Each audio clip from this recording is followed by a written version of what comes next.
for the remainder of the season, replacing Russell Wilson. Dart will make the first start of his NFL career against the undefeated Los Angeles Chargers. But he is not feeling any type of pressure, so he says, take a listen. I don't really feel pressure. I feel like, pressure is given to those who play at a high level.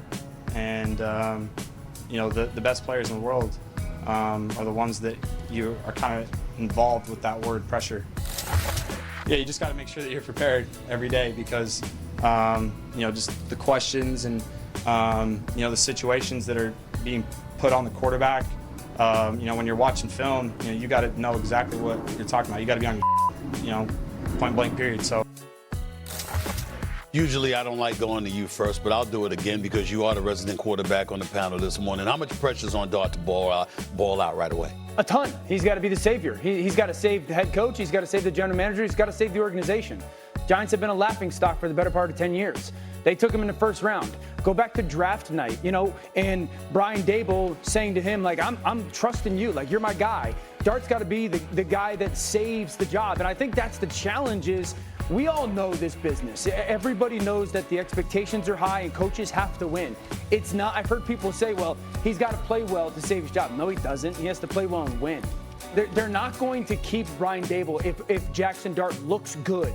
He has to look good, and they're going to have to find a way to sniff 500 football in the next 14 weeks. So there's a ton of pressure on him to outperform a Mitchell Trubisky with John Fox, a Will Levis with a Mike Vrabel, a Jared Goff with a Jeff Fox. Yes. Like there is a ton of pressure for him to go play well. Mina? I think the fact that they made this move so early adds to that pressure. Like if this was week 10, week 12, and they were doing it and people weren't watching the Giants as much, and it was like, well, we really tried with Russell Wilson, but this move now does increase the pressure to win. And like I can say to you, hey, let's all be reasonable. It's not a good offensive line. Andrew Thomas is coming back from injury. Yeah. The offense is flawed. They're going up against the Chargers, who are one of the pass defense. But that's just not how it works in the NFL. There is pressure to win. From my perspective, what I would want to see, just that he looks prepared and doesn't panic this week, and then he balls out against the Saints. That would be the expectation. Any expectation of him going crazy against the Chargers, I think, is unfair. But he should look prepared. That's what you want to see. I love Jackson Dart's demeanor. I think Jackson Dart is incredibly talented as well. And you can see that this moment, at least it doesn't feel too big for him. But I don't think he has any pressure on him. Can't nobody else that play quarterback? Right? We know now, and I love Russell Wilson. We know now that Russell Wilson isn't the answer. And if you continue to play Russell Wilson, you're going to lose your best player in Malik Neighbors. Right? So you have to figure out a way to try to say, how do we salvage that relationship? How do we make one of the most talented players in the world show those things with the process and the progress and the production on Sundays, right? You got to do that part. What he said, they finna get the ball to one, right? They gonna figure that out. And the other piece of it is, to me, like, it ain't his job to go save Brian Daboll's job. It ain't his job to go save the organization. It's Jackson Dart's job to go be the best Jackson Dart. Yeah, but that's not real. But the other piece of it is, too, though, like from us, we got to be responsible the way Mina's talking about being responsible with who they play this week. And, like, also, can I invoke a new rule? Please. Oh, that's a big deal. Okay. That I'm allowing you to invoke a rule. You should be thankful. Wait to hear it. You're right. Go ahead. Let's stop saying that Patrick Mahomes and Aaron Rodgers waited to play. Let's stop comparing. I'm with you on this. Stop comparing quarterback. Because you know what? Or Jordan Love. Had they played early, them motor scooters still would have been really good because they're extremely talented and they were in good position. Also, the quarterbacks who did play were great. People always forget that. Alex Smith was excellent that season. Everyone forgets that. That is not what is going on there. Right, and so, and I hate that. Like, the other piece of it is, too, maybe compare him to Eli. He played behind Kurt Warner. Maybe compare him to Phillip Rivers, who played behind Drew Brees. But, let's stop using those dudes as the benchmark for why people should sit. Maybe Jackson Dart should be playing. Let me say this before you chime back in, Dan.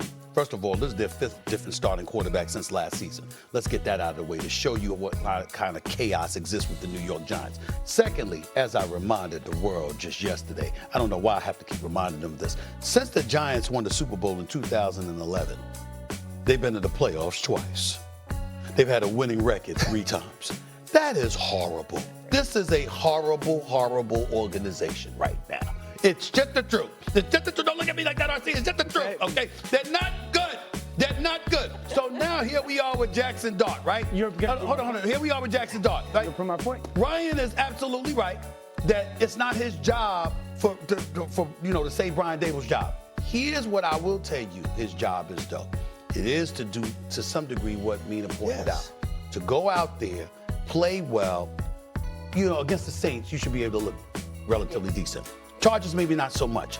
It would be nice if he does this. Here's the thing.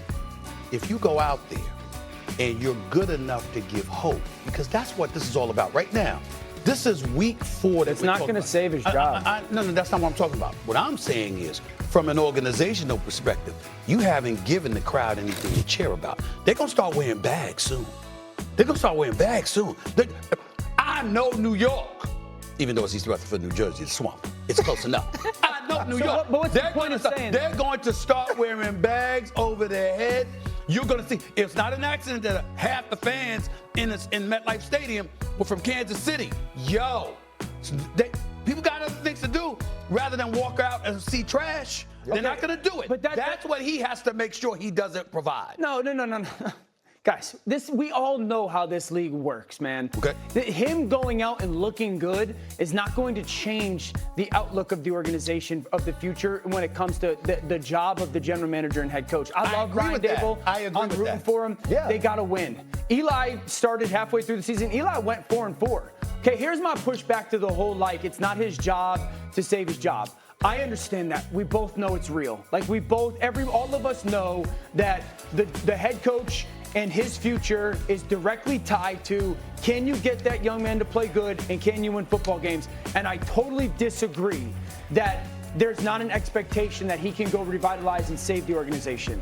It just happened last year in the division.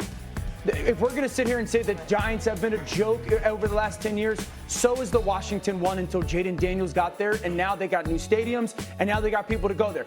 Shoot, I'll go 5 or 6 years ago to Cleveland. That was the worst North American professional sports league or team in the North America. They draft Baker Mayfield. All of a sudden, there's hope.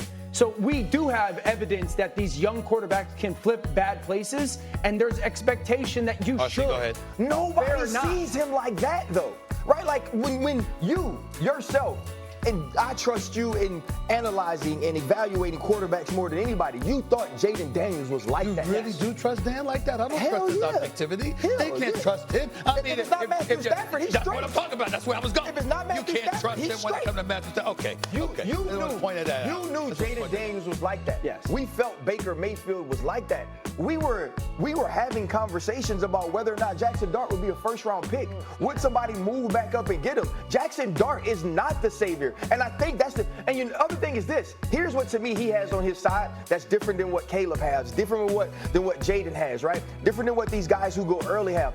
We got to see that they're terrible. Yeah. A lot of times they start week 1 and you're expecting them to be that lift right away. We know they can't play. Yeah. He's a first rounder, Ryan. We can intellectually say, okay, the top of the draft success rate versus the bottom half of the first round is dramatic. It's honestly very rare for quarterbacks taken late in the first round to have success. Yeah. We can say that. We can intellectualize Lamar's it. like the outlier. That's not how teams think. That's not how fans think. Yeah. He is a first round quarterback, and the expectation is he has to come in and win games. I'm not saying it's fair. I'm just saying. I'll give you the last word on this. Make it quick. Don't be long-winded. Go ahead. I thought Jackson Dart should have been a top 10 pick. I actually thought that the New Orleans Saints should have taken him at 9.